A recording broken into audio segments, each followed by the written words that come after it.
Hi and welcome to the video. I'm Damon, this is Dame Over, and today we're back in Battlefield 5 and we're looking at one of the weapon types that I've rarely used, but recently there was a big buff to shotguns, making them far more useful than they used to be.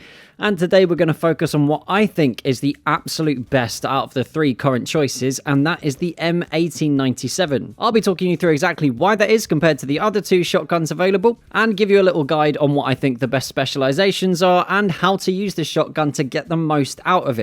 And I have to say, I think this is the most fun I've ever had on Battlefield 5. This weapon type is something that I am really all for. I love getting in close and being aggressive and playing the objective, which in the current setup of the game is actually pretty difficult considering the size of the maps in most game types and the obvious meta, which is MMGs and the semi-auto rifles on console at least. So the shotgun's getting a buff and not being absolute trash, I think is a really good thing. We've got an entirely different weapon type to play with, and in my opinion, I think it's incredibly fun. So why have I chosen the M1897? Well, first of all, we should talk about the three different shotguns available and how they behave. So we've got the 12 gauge automatic, which is like a spam fire shotgun. It's definitely more useful in close range than anywhere else. The M1897 sort of fills in the mid-range as far as shotguns go. It's got a medium rate of fire compared to the other two shotguns. Its damage also sits in the middle, and you can get the pattern here by now. The M30 drilling is a longer range shotgun. It's far more effective over range than the 12 gauge and the M1897, and it also has the ability to swap to slug rounds. Now, the M30 drilling used to be the out and out favorite, especially on those bigger game types because of that increased effectiveness over range, and again, it has received the same buff as the other two shotguns. It's got more damage per pellet, and also the damage drop off has been decreased by 1 meter. So it would seem like the logical choice, but with only 2 shells available per reload, you'll often be fighting one opponent at a time and having to stop for a reload. So if you come up against a group of enemies or have to fight more than one in quick succession,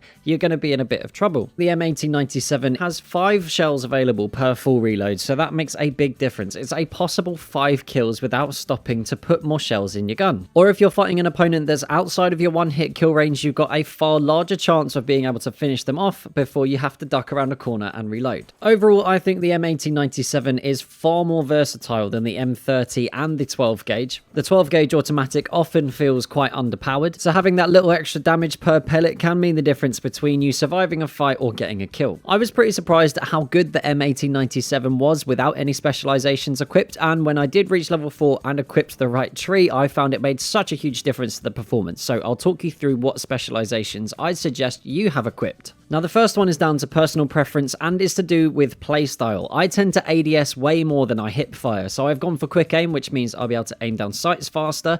If you are very good at hip firing and much prefer to do that, then quick reload is the one I would suggest that you use. Next up, we've got heavy load, which reduces the damage drop off by 2 meters. The benefits of that are pretty obvious. Next up, we've got penetrating shot, which means that your buckshot will be able to go through targets and hit another one behind it. This is very useful in a defensive situation if you're protecting a doorway or a corridor, for example.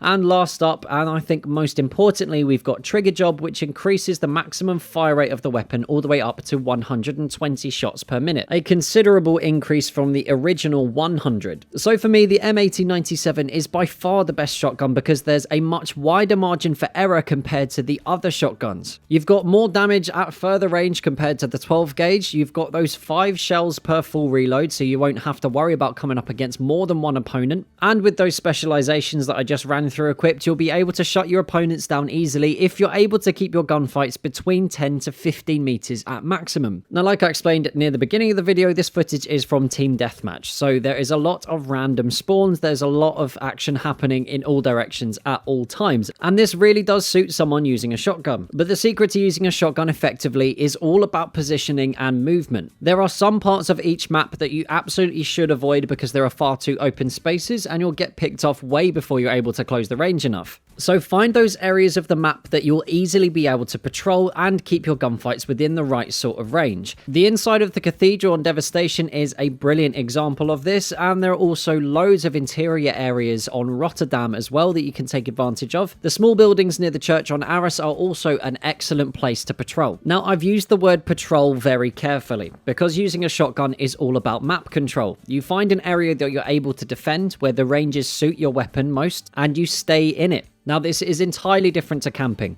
I'm suggesting you move from building to building, from area to area, whilst keeping an eye on where the enemy is coming from so you can deal with each threat as it arises. Staying in one spot or staying in one building is a surefire way to be on the receiving end of a revenge kill, so don't make it easy for your opponent. Using flanking routes and the movement mechanics to your advantage, and I mean jumping through windows or jumping over walls to get the drop on someone, is an easy way to get around them and get the kill. But for me, most importantly, the slide mechanic is a definite must-have. Now, like I do in all FPS games, I've mapped the crouch and slide button to the right stick so I'm able to do both while I'm still aiming. This is great if you're able to take advantage of the hip fire on any weapon. It's very useful in SMGs as well as with shotguns. But in particular, if you know there is an enemy hiding in a doorway or around a corner, they will not be expecting you to slide around it and send them back to the respawn screen. In my experience of how Battlefield 5 works, shotguns are best when used as a defensive weapon. It's very difficult to move forward, go from cover to cover and pick players off just because of the nature of how shotguns work.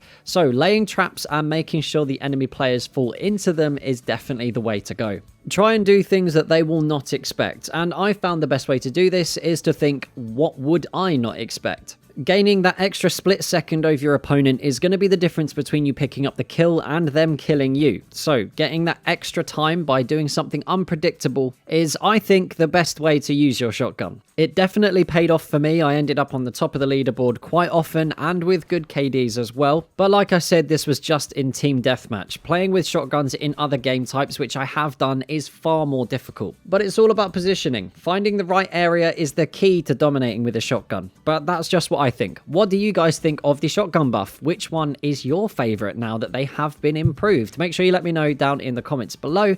Here's a very quick thank you to my Dame operatives, those of you guys supporting the channel through Patreon. It's because of you guys I'm able to make content as often as I do. If you want to become a patron yourself, there's a link in the description and the pinned comment. It'll take you over to the Patreon page. If you found this video useful or entertaining, make sure you hit that like button. If you're new around here and you want to keep up to date with more content, hit the sub button. Don't forget the bell button for notifications, because still notifications are very broken on YouTube. As always, share this video wherever you like, and until next time, that's Dame over. Peace.